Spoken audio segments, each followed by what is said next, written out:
नमस्कार, उत्तराखंड समाचार में आपका स्वागत है। मैं व्याख्या चंदोला। सबसे पहले मुख्य समाचार। औली में राष्ट्रीय शीतकालीन खेल प्रतियोगिता के लिए तैयारियां शुरू। अगले साल 29 जनवरी से 2 फरवरी तक आयोजित होगी प्रतियोगिता।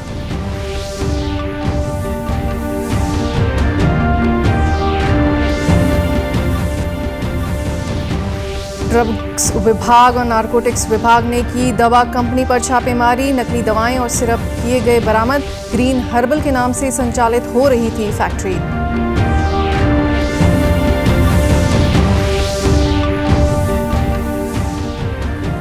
और कोटद्वार के सिद्धबली मंदिर का वार्षिक धार्मिक अनुष्ठान हुआ शुरू। खोहन नदी से लाए गए जल से कराया गया बजरंग बली को स्नान। सामान्य ज्ञान प्रतियोगिता की गई आयोजित। अब समाचार विस्तार से। चमोली जिले के विश्व प्रसिद्ध पर्यटक स्थल और स्कीइंग केंद्र औली में आगामी जनवरी महीने में राष्ट्रीय शीतकालीन खेल आयोजित किए जाएंगे। भारतीय ओलंपिक संघ ने राष्ट्रीय शीतकालीन खेलों की मेजबानी उत्तराखंड को सौंपी है, जिसके लिए जिला प्रशासन ने तैयारी शुरू कर दी है। राष्ट्रीय शीतकालीन खेल 29 जनवरी से 2 फरवरी तक आयोजित किए जाएंगे, जिसके तहत alpine slalom, joint slalom, snowboard और स्की माउंटेनियरिंग प्रतियोगिता होगी। पर्यटन विभाग, विंटर गेम्स फेडरेशन, गढ़वाल मंडल विकास निगम और आईटीबीपी के सहयोग से ये प्रतियोगिता आयोजित कराई जाएंगी। जिलाधिकारी डॉक्टर संदीप तिवारी ने बताया कि राष्ट्रीय शीतकालीन खेल के लिए बीआरओ और लोक निर्माण विभाग को औली मोटर मार्ग दुरुस्त रखने के निर्देश दिए गए हैं। शीतकालीन गेम्स औली के जनवरी लास्ट वीक में प्रस्तावित हैं और उसकी आगामी हफ्ते में हम बैठक करने वाले हैं।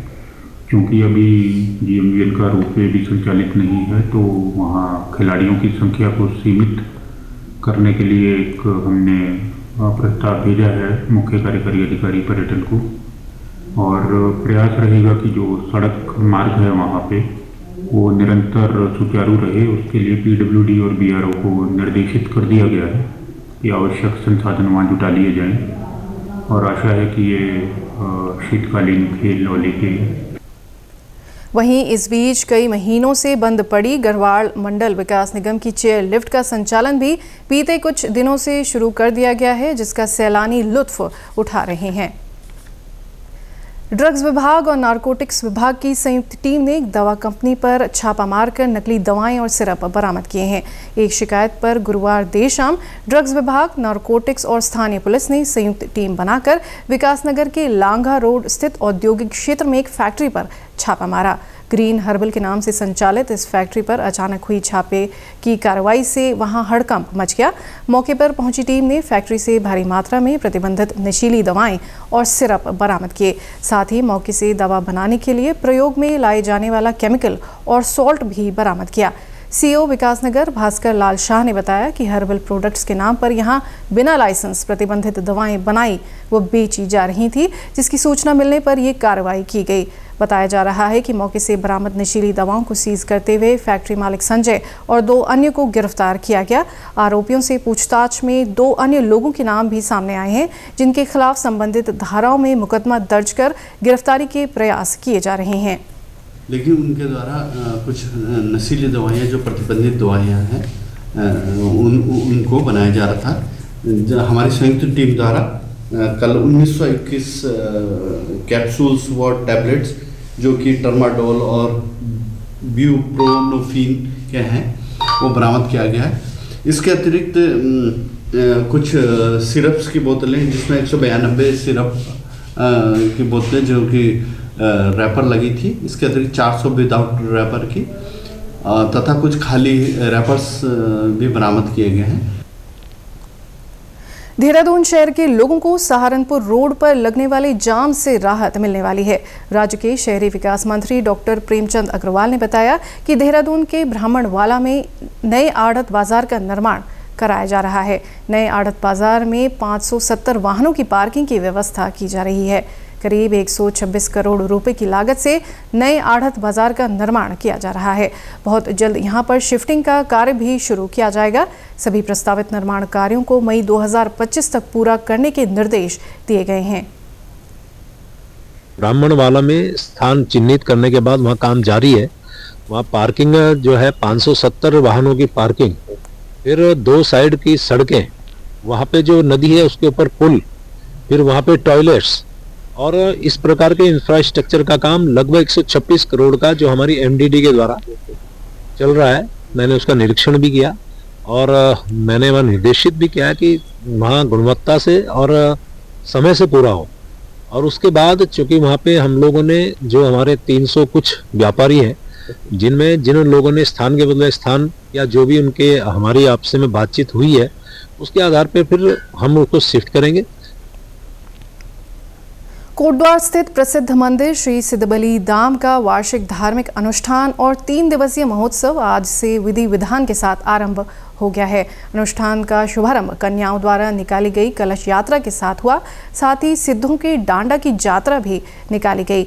मंदिर समिति के अध्यक्ष डॉक्टर जगदम्बा प्रसाद ध्यानी ने बताया कि आज पहले दिन सुबह के समय विधि विधान से भगवान बजरंग बली की पूजा अर्चना की गई। कन्याओं द्वारा खोह नदी से पवित्र जल भरकर उनका अभिषेक किया गया, जिसके बाद बजरंग बली सहित अन्य देवी देवताओं की पूजा अर्चना की गई। सिद्धबली बाबा का अभिषेक हुआ, तत्पश्चात यहाँ पे पूजन हुआ, कन्याओं की पूजा की गई है। इसके बाद कन्याएं जल कलश यात्रा के लिए नदी गई, नदी से जल लेकर के फिर हनुमान जी के बाबा सिद्धबली के चरणों में उसको अर्पित किया गया। उसमें से 2 टीमें हुई, एक तो ध्वजारोहण करने के सिद्धों का डांडा किया, दूसरा टीम जो है यहाँ पे यज्ञशाला में बैठ करके पूजा पाठ करके हवन किया गया। वहीं दूसरी ओर मंदिर के प्रांगण में क्षेत्र के सरकारी, गैर सरकारी और निजी विद्यालयों के विद्यार्थियों के बीच द्वितीय चक्र की सामान्य ज्ञान प्रतियोगिता आयोजित की गई। प्रतियोगिता आयोजक मंडल के सदस्य दीपक गौड़ ने बताया कि महोत्सव को भव्य बनाने के उद्देश्य से कोटद्वार क्षेत्र के लगभग सभी विद्यालयों में सनातन धर्म और संस्कृति विषय पर स्कूल स्तर से चयनित बच्चों के बीच आज प्रतियोगिता कराई गई थी। आज सुबह बच्चों के बीच शहर में क्रॉस कंट्री रेस भी आयोजित की गई। जो सिद्धबली मंदिर का जो 25वां वार्षिकोत्सव यहाँ पर मनाया जा रहा है, इस बार सिद्धबली मंदिर समिति ने एक नई शुरुआत, नई पहल की है, जिसमें उन्होंने तमाम कोटद्वार नगर निगम के सभी राजकीय और निजी विद्यालयों के बच्चों को सनातन धर्म और संस्कृति के संबंध में उन्होंने एक परीक्षा आयोजित की थी। परीक्षा कराने का मुख्य उद्देश्य ये था कि कम से कम हमारे जो नौनिहाल हैं, इनके बीच में एक हमारे सनातन धर्म और संस्कृति के प्रति जो है ये कहीं ना कहीं से इधर उधर से ज्ञान अर्जित करें। वहीं क्रॉस कंट्री रेस में प्रथम स्थान पाने वाले अनुज नेगी ने खुशी जताते हुए कहा कि इस तरह के आयोजन होते रहने चाहिए। स्पोर्ट्स की तैयारी कर रहा हूँ, लॉन्ग रनर हूँ, 5 to 10 किलोमीटर खेलता हूँ। तो आज सिद्धबली वालों ने मतलब एक क्रॉस कंट्री करवाई है, 7 to 8 किलोमीटर करवाई है। अंडर 14 और एक ओपन करवाई थी। तो उसमें ओपन में जो मेरा हुआ है उसमें 8 किलोमीटर हुआ था हमारा, तो उसमें मेरा फर्स्ट प्लेस पड़ा है। और मतलब मैं इनसे यही बोलना चाहूँगा कि जब भी मतलब ऐसे क्रॉस कंट्री करवाते हो तो मतलब अच्छा लगता है कि हमें खेलने के लिए मिलता है और ऐसे आगे करवाते रहे, अच्छा है। नैनीताल जिले के रामनगर में पर्यटकों के लिए इको टूरिज्म के तहत एक नया जोन खोला जा रहा है। रामनगर वन प्रभाग की ओर से कालाढूंगी में पर्यटन जोन इसी महीने खुलेगा। इसमें एक टूरिस्ट सर्किट सफारी को विकसित किया गया है। वन विभाग के कंजर्वेटर विनय भार्गव ने बताया कि इस सर्किट में जंगलों के नए क्षेत्र जोड़े गए हैं। एक 18 किलोमीटर का एक टूरिस्ट सर्किट सफारी का डेवलप किया है, जो कालाढूंगी से पावलगढ़ तक का है। और उसके साथ साथ उसमें जो एग्जिस्टिंग हमारी फैसिलिटीज़ हैं, चाहे छोटी हल्द्वानी हो, चाहे कॉर्बेट फॉल हो और अन्य तरह के जो इस तरह के स्थान हैं, उन सबको एकीकृत करते हुए एक नए जोन का गठन इसमें किया गया है। वन विभाग के कंजर्वेटर ने बताया कि वर्तमान में 3 रेस्क्यू सेंटरों में वन्य जीवों को रखा जा रहा है, लेकिन उनकी क्षमता सीमित है। ऐसे में हल्द्वानी में वाइल्ड लाइफ रेस्क्यू सेंटर बनाए जाने की योजना है, जिससे वन विभाग को काफ़ी सुविधा होगी। जितने भी हमारे रेस्क्यू करके एनिमल्स लाते हैं, वाइल्ड एनिमल्स, उनको हम लोग यहाँ पे रखते हैं। और इसमें से कभी कभी क्या होता है, समय के साथ जैसे उनका उपचार हो जाता है, जो एनिमल्स ठीक हो जाते हैं, तो उनको हम लोग वापस उनके प्राथमिक आवास में छोड़ देते हैं। तो इस प्रकार कहीं ना कहीं हमारे पास एक मिक्स्ड मैनेजमेंट रहता है कि जो भी रेस्क्यू करके एनिमल्स लाते हैं उनको वहाँ पे रेस्क्यू सेंटर में भेज सकें उपचार के लिए। और उसके साथ साथ जो ये डेफिनेटली ये थोड़ा चुनौतीपूर्ण है कि अगर ये संख्या पूरा वहाँ पे ऑक्यूपाइड हो जाता है तो आगे क्या करें। तो उसके लिए अभी हमारे यहाँ पे हल्द्वानी में भी जो जू का एक प्रस्ताव था, तो उसमें एक वाइल्ड लाइफ रेस्क्यू सेंटर बनाने का एक प्रस्ताव चल रहा है और उसको बन जाने से भी हमें काफ़ी सुविधा इसमें हो जाएगी। इसी के साथ अभी तक के समाचार समाप्त हुए। दूरदर्शन समाचारों से जुड़े रहें। मिलते हैं फिर शाम 6:30 बजे के बुलेटिन में। नमस्कार।